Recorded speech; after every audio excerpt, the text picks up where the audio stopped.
Yung isang masarap na araw po mga kaplato. Ngayon ay kakain po tayo ng ayan, no? Mustasa. Siyempre, lalagyan natin ng masarap na buro. Yan.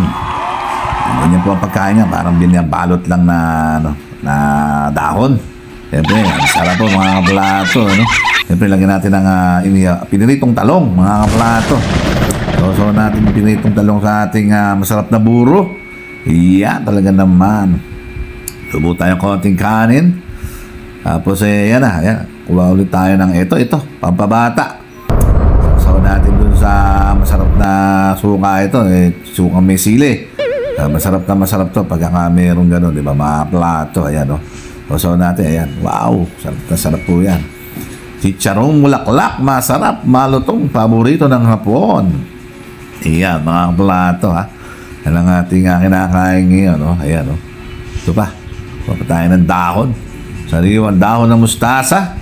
Lagyan ng buro. Bilutin. Ayan, bilutin mo ganyan. Bibilugin mo. Tsaka mo ngay susubong ganyan. Ako, napakasarap po mga kaplato. Masustansya.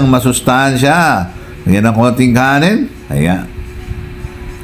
Ayan mga kaplato. Nakakita nyo naman ang dalawa pa yung plato kung magkapatong yan. Lagyan ulit natin yung ating mustasa na buro. Ayan, napakasarap po kasi ng buro mga plato. Ayan, talaga naman na sakto-sakto yung lasa dun sa lasa ng mustasa. Gumawa ulit ng ganyan. Lagyan natin ng talong. Siyempre, masarap yung meron talong. Ayan. Tsaka mo ng talong yan, boy. Yan, rapsa mga plato. Talaga naman, isa pa ulit, pampabata ulit. Yun, yeah, mga kaplato. Lagyan natin ng sili, tsaka sibuyas. Yan, sarap na masarap nito. Talaga naman. Wow, wow. Heaven.